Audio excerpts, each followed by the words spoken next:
Hello, hello. Welcome to the wrap-up. We finished 3-2 today. Respectable, but certainly not impressive. Not a particularly high bar, the old 3-2. I would not say that I played absolutely to the deck's potential, though.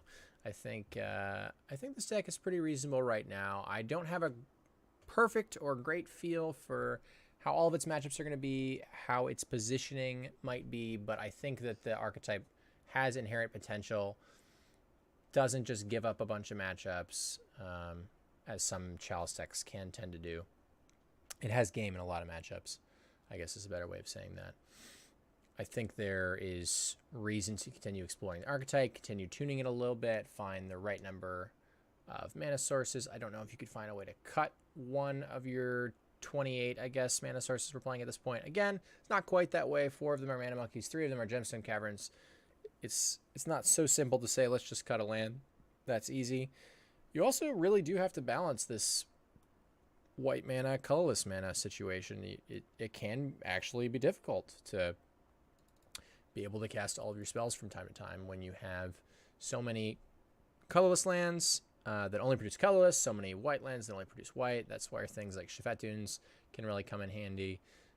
Cavern of Souls also can do that job. If you name human, it can do that job for these. If you name Eldrazi, it can do that job for this. If you name cat or cleric, it can do that job for arbiter while also being colorless land, but not perfect, obviously, considering the numerous creature types.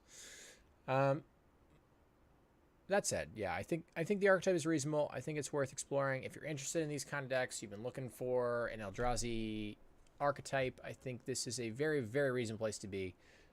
Spider has found quite a bit of success with it lately. Again, if you're interested, if you didn't hear me mention it, in the Deck Tech Spider Space, another content producer that I did get this list from, you can see that on his posted lists from 5.0s, from the Modern Challenge, from the Modern PTQ.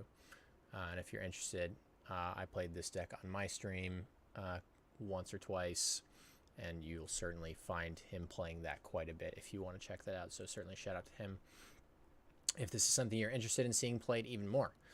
That said, yeah, some tuning could be good here in the board. I'm still not sold on these worships, but I think I just need more experience with them.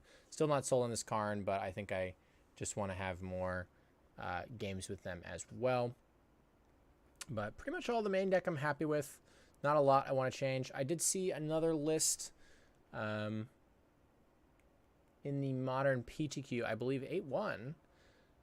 So should have top 8'd, I believe, that event. But anyway, they were playing 3 Dismembers and an Ixalan's Binding.